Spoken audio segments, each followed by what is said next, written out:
सो हम ये CG Chhattisgarh board में जो प्री BEd का एग्ज़ाम था उसका हम रीजनिंग सेक्शन डिस्कस करने वाले हैं इस वीडियो में। स्पेशली हम सारे क्वेश्चन से रिलेटेड जो सबसे बेस्ट और इजी अप्रोच हो सकता था सोचने का, वो सोच करके हम सारे क्वेश्चंस एक बार बनाने की कोशिश करेंगे। And also if you all will give a very good response to this video, तो I will start with the reasoning course, जो कि फॉर SSC बैंक PO के लिए हम लोग साथ में रीजनिंग और क्वांटिटेटिव एप्टीट्यूड मैथमेटिक्स का स्टार्ट कर सकते हैं। So I am trying this for the first time, giving solution for this full paper, only the reasoning section, reasoning which has maths also. Okay, so सबसे पहला जो question आया था हमारे पास वो था हमको नंबर ऑफ ट्रायंगल्स काउंट करने थे यहाँ पे। तो उसका सबसे सही तरीका हो सकता है कि आप हमेशा कॉम्बिनेशंस में काउंट करो, कि पहले वो ट्रायंगल्स काउंट करो जो कि एक एक ट्रायंगल से मिल करके बन रहे हैं, फिर दो दो से मिल करके बनने वाले ट्रायंगल्स काउंट करो, फिर तीन तीन से बन के वाले ट्रायंगल्स काउंट करो, फिर चार चार ट्रायंगल कंबाइन होकर के अगर ट्रायंगल बन रहा है तो वो काउंट करो। ये सबसे सही तरीका होता है। अगर हम सबसे छोटे से छोटा देखें तो जैसे कि ये एक ट्रायंगल है विच हैज़ ओनली, एक ही ट्रायंगल है ना, एक ट्रायंगल है, वैसे ही जस्ट यहाँ पे बन रहा है, ये दो ट्रायंगल हो गए, यहाँ पे एक दो और यहाँ पे भी एक दो, तो दो दो चार दो छः, एक एक ट्रायंगल वाले हैं ना, मतलब एक ही ट्रायंगल आ रहा है इसमें। ऐसे वाले कितने ट्रायंगल हो गए? 6। अब अगर अंदर में देखेंगे तो 1 2 3 और ये 4 ये और बाहर के 6, तो टोटल कितने? 10 ट्रायंगल ऐसे हैं जिसमें सिर्फ एक ही ट्रायंगल आ रहा है। ठीक है, अब अगर हम कंबाइन करके काउंट करें कि दो ट्रायंगल मिल करके कहाँ पे ट्रायंगल बना रहे हैं, देखो एक ये ट्रायंगल है और एक ये ट्रायंगल है। अब ये जो मिल रहे हैं तो इसकी साइड्स मिलके पूरी सीधी सीधी जा रही है, तो ये और ये ऐसा एक और ट्रायंगल बन गया, यहाँ पे भी और एक यहाँ पे भी। तो ऐसे दो दो मर्ज होकर ट्रायंगल बनने वाले सिर्फ 3 ट्रायंगल हैं। अगर अंदर में की तरफ देखेंगे, जैसे कि मैं इसको और इसको सोचता हूँ, तो ये जब मर्ज हो रहा है तो एक ट्रायंगल नहीं बन रहा है, कुछ अजीब सा फिगर बन रहा है ऐसा, जिसमें 4 साइड्स बन रही हैं, तो ये ट्रायंगल नहीं बन पाएगा। ठीक है, अब इसके बाद अगर तीन का देखते हैं, तो इसमें दो दो के हिसाब से हमने कर लिया। अब अगर 3 को देखेंगे तो भी कहीं भी ट्रायंगल बन ही नहीं रहा है, जैसे 1 2 और इसको मिलाएंगे तो ये अजीब सा कुछ फिगर बन रहा है, कहीं भी 3 मर्ज करके we can not make a triangle. Okay, similarly 4 के लिए भी 4 कंबाइन करके हम लोग ट्रायंगल नहीं बना सकते। अब सबसे लास्ट में जो ये बड़ा वाला पूरा ट्रायंगल बना हुआ है, एक ट्रायंगल वो है। ठीक है, एक वो हो गया बड़ा वाला ट्रायंगल। ठीक है, 4 कंबाइन करने के लिए, तो 4 अगर कंबाइन करेंगे तो बीच में एक ट्रायंगल बन रहा है, 1 2 3 और ये 4, तो ये एक ट्रायंगल बीच में बनता हुआ दिख रहा है। ठीक है, तो टोटल करके इसका आंसर हो जाना था 15। ठीक है, 15 इसका सही आंसर होगा। ठीक है, अब इसके बाद आते हैं ये वाला क्वेश्चन। ये एज बेस्ड क्वेश्चन है और ये मैथ्स का क्वेश्चन है ना, तो इसको मैं बना करके दिखा रहा हूँ यहाँ पे। इसमें बोला है ए इज ट्वाइस। ठीक है, ट्वाइस इज का मतलब होता है इक्वल टू, ठीक है, इज का मतलब होता है इक्वल टू, ट्वाइस का मतलब होता है इनटू 2। ठीक है, is twice as old as B. ठीक है, ये अब इन्होंने इज करके बताया, मतलब ये प्रेजेंट में बता रहा है, अभी का बता रहा है कि जो ए है वो दुगना एज का है बी से। ठीक है, तो दोनों की एज हम लोग कंसिडर कर सकते हैं। इसको समझाते हुए बता रहा हूँ, बाकी करते समय हम लोग बहुत फास्ट करते हैं एग्जाम में इसको। ठीक है, क्या हो जाएगा? Let A is equal to age मान लेते हैं इसकी 2x, क्योंकि ए इज, तो जैसे कि यहाँ क्वेश्चन में लिखा है A is twice as old as B, तो जितनी बी की एज है उससे दुगना ए ओल्ड है। ठीक है, ए की एज को मैंने 2x लिख लिया और बी की एज को x लिख लिया। ठीक है, अब हमेशा कुछ लोगों को लगता होगा हमेशा ये x क्यों आ जाता है और x करके ही क्यों सारे मैथ्स में क्वेश्चन करते हैं, तो उसका रीज़न ये है कि a की कुछ एज है और b की कुछ एज है। अगर मैं a की एज को छोटा a मान लेता या b की एज को छोटा b मान लेता, तो हमारे पास 2 वेरिएबल हो जाते हैं। ये 2 वेरिएबल कभी भी सॉल्व नहीं हो पाते हैं। जबकि अगर 2x और x की बात करें तो दोनों ऐड हो सकते हैं, 2x + x 3x हो सकता है, माइनस करके 2x - x x हो सकता है। इसलिए सारी चीज़ों को मैथ्स में हमेशा x करके लिखा जाता है, एक सिंगल वेरिएबल में। अब बोला है 8 years ago, तो ये हम लोग स्कूल में भी इस टाइप के क्वेश्चन बहुत बार पढ़ते हैं। तो 8 years ago या 8 year hence का क्वेश्चन आता है, तो कभी भी ऐसा होता है तो दोनों की एजेस को 8 years कम करना होता है। ठीक है, तो यहाँ पे लिखेंगे बिफोर 8 years, 8 years पहले ए की एज कितनी हो जाएगी? अभी एज ए की एज थी 2x, तो हो जाएगी 2x - 8, और बी की एज x थी तो बी की एज रहेगी x माइनस 8। ठीक है, अब इसके बाद बोला है what are the present age. Present age मतलब हमने ये प्रेजेंट एज लिखी थी अपने हिसाब से x में, यही निकालना है, बट ये पता करने के लिए हमको x मालूम होना चाहिए। ठीक है, और रिलेशन क्या दिया है कि 8 साल पहले a की जो एज थी वो थ्राइस थी b की एज से। थ्राइस मतलब होता है इंटू 3, तो 8 साल पहले जो a की एज थी वो 3 टाइम्स ऑफ b की एज थी। तो 8 साल पहले की हमने एज तो लिखी हुई है, 8 साल पहले की जो a की एज थी वो 3 टाइम्स होगी b की एज की। तो जो b की एज है ना, इसमें माइनस आ रहा है तो 2 टर्म, तो हमेशा मल्टीप्लीकेशन में अगर यहाँ पे 2 टर्म्स आ रहे हैं तो always use bracket which will be x minus 8। अब इसे पूरा सॉल्व करना है to get the value of x। ये तो 2x माइनस 8 रहेगा, इसमें कुछ नहीं कर सकते। अब ये 3 का मल्टीप्लीकेशन दोनों में होगा तो यहाँ पे आ जाएगा 3x माइनस 8 3 ज़ा 24। अब जैसे कि ये 2x है और इधर 3x है तो हमेशा छोटे तरफ से बड़े की तरफ ले जाना। तो 2x इधर जाएगा तो यहाँ पे 2x का साइन है प्लस, तो इस तरफ जाके हो जाएगा माइनस 2x, और माइनस 24 इधर जाके हो जाएगा प्लस 24 माइनस 8। तो इसका आंसर आ जाएगा 16 और ये माइनस हो जाएगा x। तो x की वैल्यू आ रही है 16। ठीक है, हमसे पूछा गया था प्रेजेंट एजेस, तो शुरू में हमने प्रेजेंट एजेस लिखी थी, तो b का तो x है तो डायरेक्टली b का हो गया 16 और a का हो गया 2 इंटू एक्स, मतलब 2 इंटू 16 हो जाएगा 32। तो इसका करेक्ट आंसर आ जाएगा 1632। ये आंसर इसका सही हो जाएगा। ठीक है, अब कैलेंडर्स का क्वेश्चन एक आया था ये वाला, ये मैंने तो स्किप कर दिया था पर्सनली, और टाइम मतलब इसकी कुछ 1-2 ट्रिक होती है, वो उस टाइम पे मैं मेमोराइज नहीं कर पा रहा था, इसलिए मैंने इसे ड्रॉप कर दिया था वहाँ पे।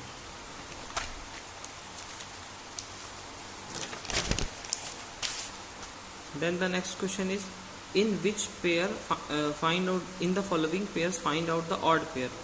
तो लेग एंड हैंड है, ठीक है, ये बॉडी में है बट ये अलग अलग पोर्शंस है। फिर आईज और नोज है, ये भी बॉडी में, फेस पे अलग अलग जगह पे आते हैं। बॉडी और हेड है, बॉडी और हेड ऐसे जुड़ा हुआ रहता है। फिर उसके बाद व्रिस्ट और फिंगर है, तो जो कलाई होती है और अलग से फिंगर्स होती हैं। तो इसमें सारे जो है वो बॉडी पार्ट्स हैं, ठीक है, और इसमें ये मेन बॉडी दिखाई जा रही है, बॉडी और हेड, तो ये बी सी ऑप्शन करेक्ट हो जाएगा। Now comes the 5th question. इसमें हमें सारे नंबर्स में पैटर्न पता करना था कि 2, 4, 20, 3, 9, 90, 1, 5। थोड़ी देर के लिए हल्का सा ट्रिकी होता है, बट अगर आप ज़्यादा क्वेश्चन प्रैक्टिस करके गए थे तो ये क्वेश्चन बिल्कुल सही होना था आपका। जैसे कि समटाइम्स जिसमें भी पैटर्न की दोनों को ऐड कर देंगे, फिर स्क्वायर करके यहाँ लिख देंगे, ऐड करेंगे स्क्वायर करके यहाँ लिख देंगे, ऐसे करके। कई बार सब्ट्रैक्ट करके स्क्वायर करके ऊपर लिखा जा सकता है, दिस में ऑल्सो भी द पैटर्न। यहाँ पे पैटर्न था कि आप 2 का स्क्वायर करेंगे तो आएगा 4, और 4 का स्क्वायर करेंगे तो आएगा 16। ठीक है ना, स्क्वायर सबको पता होगा, स्क्वायर मतलब कि उसी नंबर का उसी से इंटू कर देना, तो ये 4 आ जाता है। 4 का स्क्वायर मतलब 4 इंटू 4 करो तो आ जाता है 16। तो दोनों नंबरों का स्क्वायर करना है, स्क्वायर करके ऐड कर देना है। तो देखो 20 आ रहा है तो इन्होंने यहाँ ऊपर 20 लिख दिया था। 3 का स्क्वायर होता है 9, 9 का होता है 81, तो 9 और 81 ऐड करेंगे तो आ जाएगा 90। सिमिलरली यहाँ पे करना था, 1 का स्क्वायर होगा 1 और 5 का स्क्वायर होगा 25, तो ऊपर आ जाएगा 26। तो 26 इसका करेक्ट आंसर था। ठीक है, अब 6th क्वेश्चन में बिल्कुल स्ट्रेट अप्रोच रखना था, ज़्यादा दिमाग नहीं लगाना था, क्योंकि डिनोमिनेटर चारों के अलग हैं, तो हम ऊपर का सोचें ही क्यों, हम सिर्फ डिनोमिनेटर सोचेंगे। ठीक है, तो यहाँ पे बोला था, तो यहाँ पे कहा गया था 4 ब्लैक बॉल्स हैं, 3 रेड बॉल्स हैं और 5 ग्रीन बॉल्स हैं। ठीक है, और इसमें से 2 बॉल हमको निकालनी है। तो टोटल बॉल्स कितनी है, ये हो गई 8, 8 और 4 12। 12 बॉल में से हमको 2 बॉल चूज करनी है। ठीक है, तो जो ऊपर की तरफ हम लोग हमेशा फेवरेबल इवेंट लिखते हैं, ठीक है, और नीचे टोटल इवेंट्स लिखते हैं, टोटल आउटकम लिखते हैं। तो टोटल आउटकम यहाँ पे जैसे कि 12 है, उसमें से 2 हम चूज करेंगे, तो यहाँ पे कॉम्बिनेशन लगेगा, यहाँ डायरेक्ट काउंट नहीं कर सकते। तो नीचे की तरफ आ जाएगा 12C2, और ऊपर की तरफ हम फेवरेबल के हिसाब से देखेंगे कि कहाँ पे हमारा फुलफिल हो रहा है। जैसे सेम कलर है, तो इन चारों में से कोई 2 निकालेंगे तो फेवरेबल, इन तीनों में से कोई 2 निकालेंगे तो फेवरेबल, और इनमें से 2 निकालेंगे तो फेवरेबल। तो ऊपर का थोड़ा सा कॉम्प्लेक्स मामला है, तो ऊपर का देखो ही नहीं, मैंने ऊपर का किया भी नहीं था, मैंने डायरेक्टली नीचे का कर दिया था। क्योंकि नीचे में तो टोटल आउटकम में से टोटल 12 है, उसमें से कॉम्बाइन करके हम लोग 2 ले लेंगे। तो अगर ये सॉल्व किया जाए तो जो स्पेशली मैथ्स वाले स्टूडेंट्स हैं जिन्होंने 11th में मैथ्स पढ़ी थी, सिर्फ वही ये क्वेश्चन कर सकते हैं। अदरवाइज आप अगर नहीं है तो ये क्वेश्चन आपको स्किप कर देना है, अगर ये आ भी जाता है नेक्स्ट ईयर तो ये हो जाएगा 12 फैक्टोरियल अपॉन में हो जाएगा ये 2 फैक्टोरियल और ये हो जाएगा 10 फैक्टोरियल। ठीक है, जो फॉर्मूला होता है। तो ये हो जाएगा 12 × 11 × 10 फैक्टोरियल, और इंटू 10 फैक्टोरियल कट जाएगा, नीचे 2 फैक्टोरियल बचेगा, तो 2 और ये 6 तो हो जाएगा 66। तो डिनोमिनेटर में जो 66 है वो वाला आंसर सही हो जाएगा। ऐसे करके इसको आना था। ये क्वेश्चन आया था ट्रेन का ना, डिस्टेंस और स्पीड डिस्टेंस टाइम का क्वेश्चन था। ये बहुत इजी था। इसमें ट्रेन की स्पीड दी है 60 किलोमीटर पर आवर और ये क्रॉस करती है एक पोल को 30 सेकंड में। मतलब कि क्रॉस करने के लिए हमेशा, जैसे कि ये पोल है, अगर ये क्रॉस कर रही है ना, तो ये यहाँ पे क्रॉस करना शुरू की, तो जैसे ही इसका ये एंड वाला पोर्शन है ना, वो यहाँ पे आएगा, मतलब एंड वाला पोर्शन अगर इस जगह पे पहुँचेगा, मतलब ट्रेन कहाँ पहुँच जाएगी, ट्रेन यहाँ पहुँच जाएगी, है ना। ऐसे करके क्रॉस करता है। मैं एक बार और डायग्राम से दिखाता हूँ। जैसे कि ये पोल है और ये हमारी ट्रेन है। अब यहाँ पे क्रॉस करना शुरू किया, क्रॉस कर लिया कब कहा जाएगा, जब पोल यहाँ पे हो और ट्रेन यहाँ पहुँच जाए। जस्ट क्रॉस करके निकलिए, तो इतने का अगर हम टाइम निकाल लेते हैं तो उतना ही टाइम लग रहा है ट्रेन को क्रॉस होने में, और इसी टाइम को अगर हम लोग स्पीड से मल्टीप्लाई कर लेते हैं तो वही डिस्टेंस ट्रेन ने कवर की है यहाँ से यहाँ तक। लेकिन एक और चीज़ अगर सोची जाए तो वही डिस्टेंस तो ट्रेन की लंबाई के भी बराबर होती है। तो हमेशा ट्रेन की लंबाई अगर पूछी जाए तो हमें डिस्टेंस निकालनी होती है। तो ये बहुत हल्का सा ट्रिक क्वेश्चन था ये, है ना। ये छोटी क्लासेस में किया है हमेशा, बट वही जिसको याद आया होगा वही कर पाया होगा। And also there is a thing कि आपका यूनिट सेम होना चाहिए। मतलब कि अगर आपकी डिस्टेंस आ रही है मीटर में, टाइम आ रहा है सेकेंड में, तो आपकी स्पीड होनी चाहिए मीटर पर सेकेंड में। अगर आपकी डिस्टेंस किलोमीटर में है, टाइम आवर में है, तो ये होना चाहिए किलोमीटर पर आवर में। तो ये तीनों चीज़ें ऐसे मैच होनी चाहिए, या तो ये वाला होना चाहिए या तो ये वाला। यहाँ पे क्वेश्चन में हमको दिया था, स्पीड दे दी थी 60 जो कि किलोमीटर पर आवर में थी, और टाइम इन्होंने दिया था 30 सेकेंड का। तो हमें क्या करना था, हमें इस स्पीड को मीटर पर सेकेंड में कन्वर्ट करना था, ताकि स्पीड आ जाए हमारी मीटर पर सेकेंड में और टाइम तो हमारा सेकेंड में दिया हुआ है, तो जो डिस्टेंस आएगी वो मीटर में आ जाएगी। ठीक है, तो पहले इसकी स्पीड को कन्वर्ट करते हैं उसमें मीटर पर सेकेंड में। ठीक है,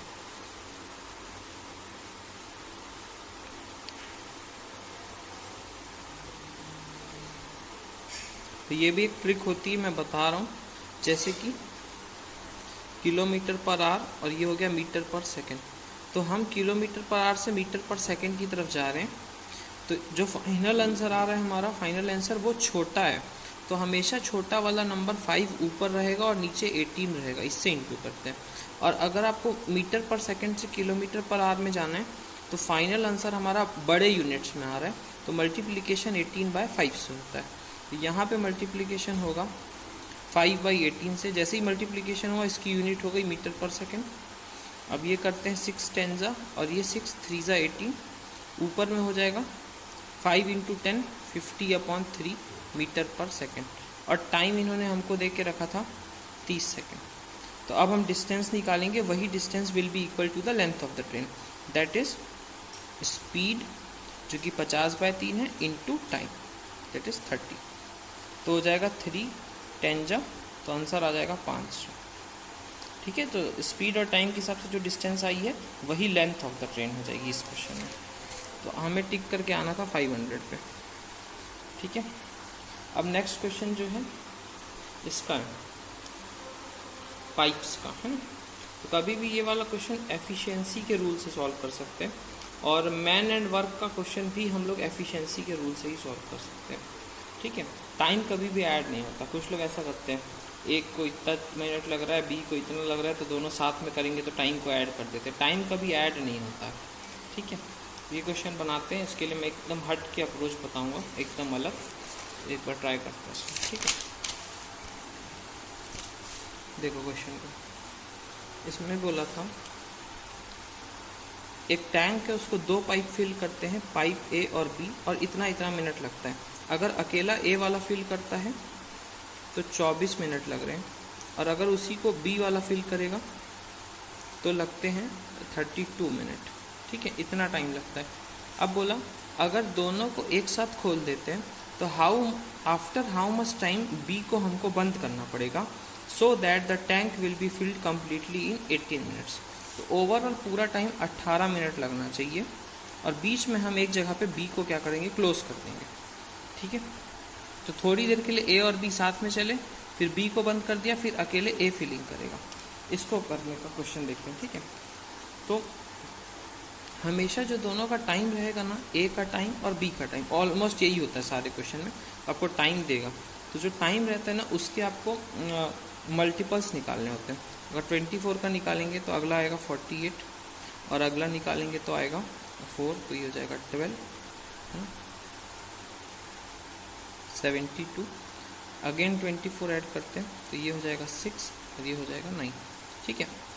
ऐसे करके इसके और निकालेंगे। अगर हम 32 का निकालते हैं तो आ जाएगा 64, और अगला आएगा 2, ये हो जाएगा 6, और ये जाएगा 96। तो आपको दोनों का मल्टीपल आगे बनाते जाना है, और जो सबसे पहला कॉमन नंबर आएगा, पहला क्या है 96, उसको हमको टोटल कंसिडर करना है। मतलब जो टोटल पानी है ना, उसको उतना कंसिडर कर लेना है।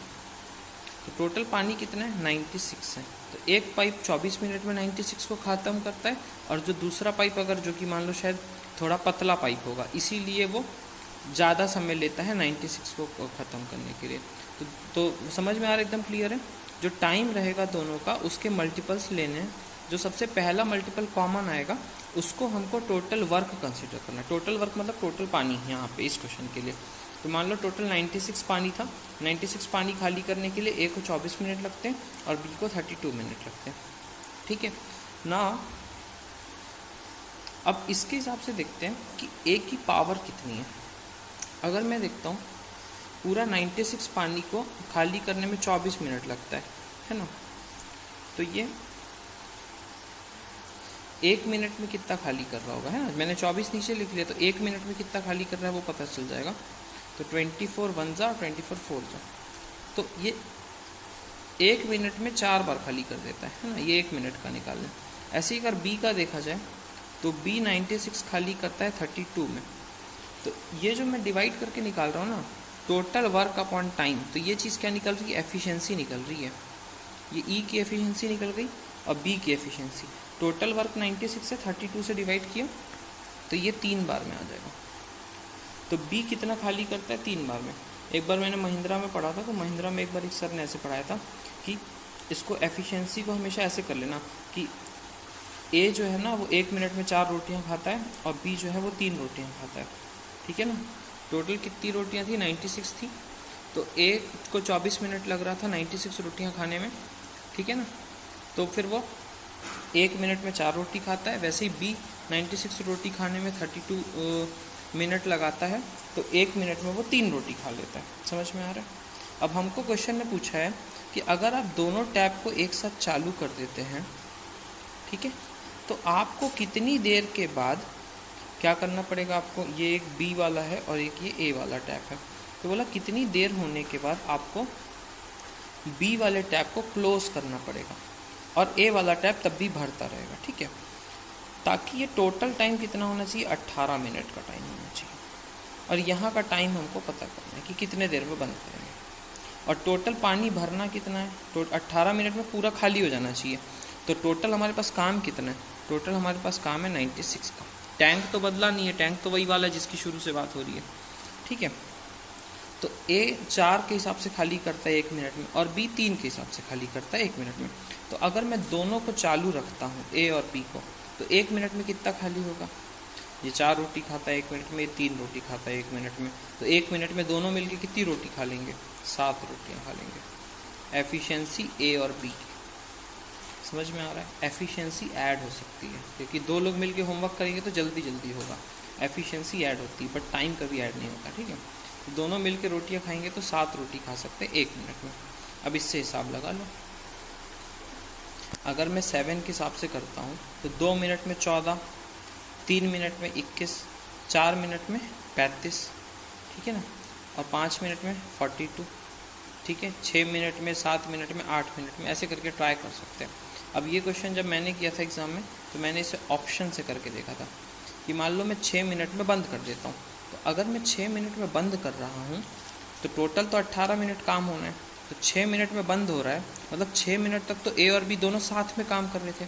तो ए और बी अगर 6 मिनट साथ में काम करेंगे तो 1 मिनट में तो 7 के हिसाब से काम करते हैं, तो 6 मिनट में हो जाएगा 7 6 जा 42, तो 42 तो काम हो चुका है।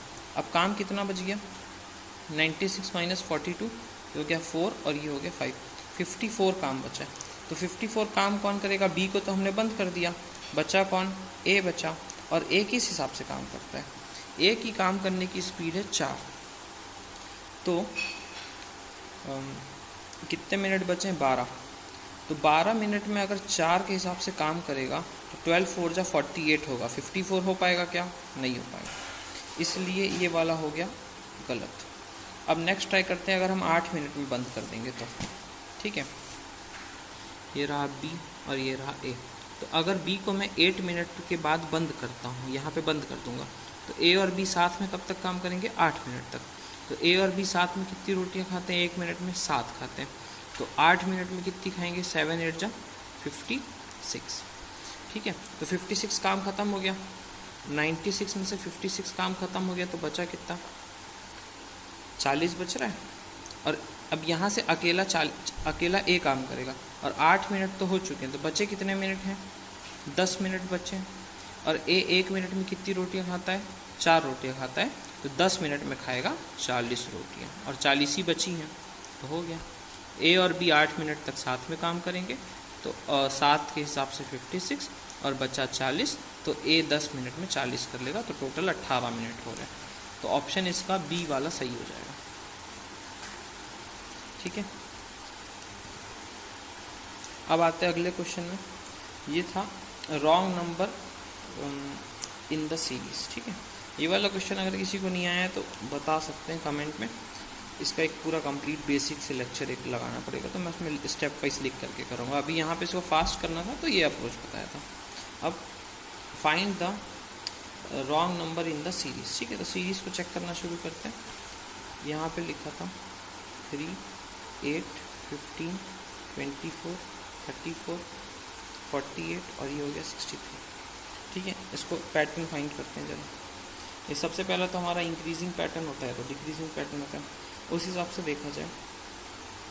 यहाँ पे क्या बढ़ रहा है, +5 हो रहा है।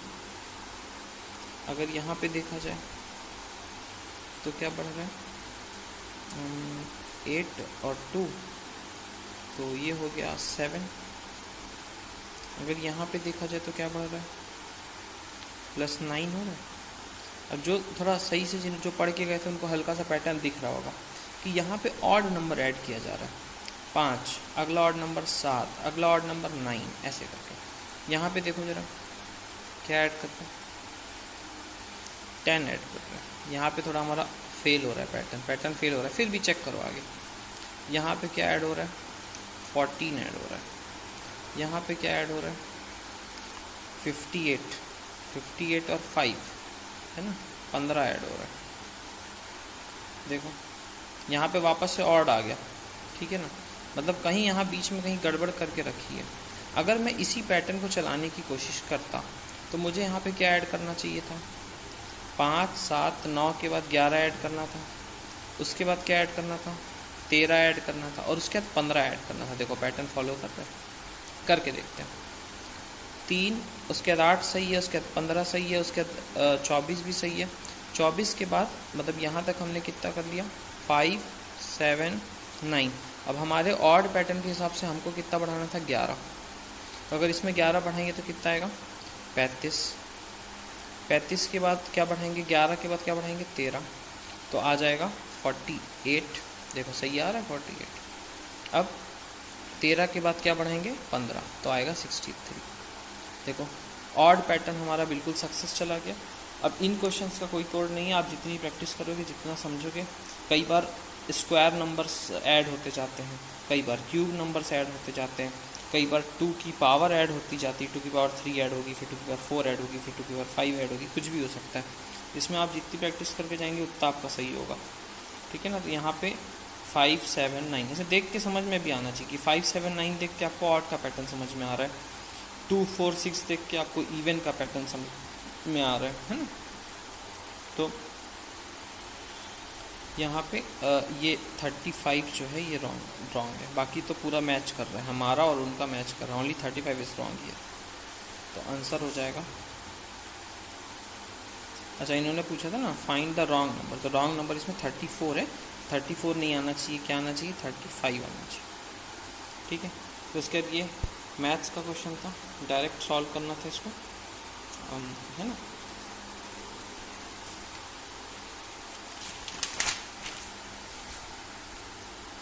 ये था 7x minus 21 minus 3x plus 13 is equal to 7 plus 6x minus 16। अब ये इस टाइप के क्वेश्चन है, ये जो मैथ्स वाले नहीं है उनको भी सीख के जाना चाहिए हमेशा, है ना, ये इजी होते हैं, यू कैन डू।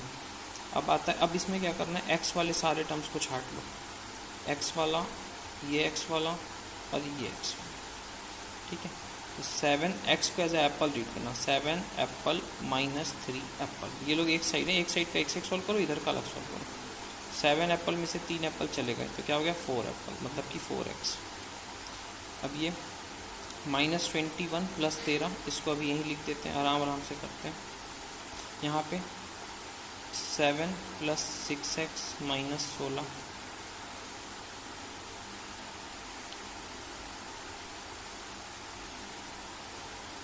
अब सारे नेगेटिव्स को हटा देते हैं, इसकी माइनस 21 को इधर ले जाके प्लस 21 कर देते हैं, और माइनस 16 को इस तरफ ले जाके प्लस 16 कर देते हैं, ठीक है।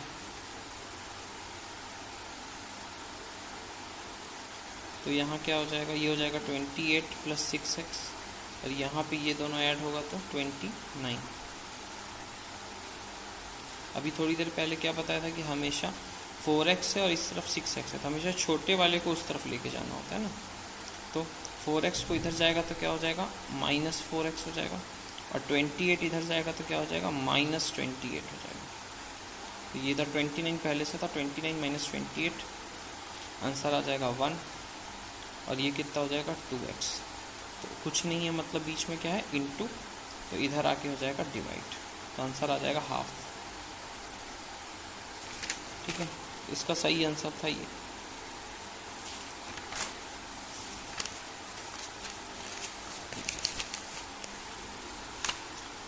ये क्वेश्चन था। आप ऑड में, अब कुछ बच्चों को ये नहीं पता होता है कि ऑड क्या होता है ना। तो जो 2 के टेबल में नहीं आते उनको ऑड बोलते हैं, जैसे कि 1 3 5 7 9 उनको ऑड बोलते हैं। तो ऑड की अब हमेशा यहाँ पे कंफ्यूज मत होना। एक बार बोलता है बिटवीन, बिटवीन का मतलब होता है कि आप इन दोनों को नहीं लेंगे, बीच के नंबर लेंगे। इन्होंने बोला रेंज, बिटवीन वर्ड नहीं यूज़ किया, रेंज बोला, तो इसको भी लेना है, ठीक है। उस हिसाब से क्या हो जाएगा 1 हो जाएगा, देन 3 5 7 9 11 13, ठीक है। उसके बाद 15 17 19 21 23 25 27 29 31 33 35, ये हो गया 37 देन 39। अब इन्होंने बोला था आप अरेंज करें इनको पहले असेंडिंग ऑर्डर में, which can be divided by 3 के जो 3 के टेबल में आते हैं ना उनको मार्क कर देना है, और उनको मार्क करके जो छठवां नंबर आएगा उस तो काउंट करेंगे 1 2 3 4 और एक ये 5वां नंबर, और ये हो जाएगा 6th नंबर, तो 33 इसमें आंसर हो जाएगा हमारा, है ना। नेक्स्ट क्वेश्चन, ये क्वेश्चन थोड़ा सा मुझे फॉल्टी लग रहा है यहाँ पे, है ना। इसके बारे में चाहे तो हम लोग लिख भी सकते हैं, ये क्वेश्चन जो है गड़बड़ है, क्योंकि इसमें बोला मिरर इमेज।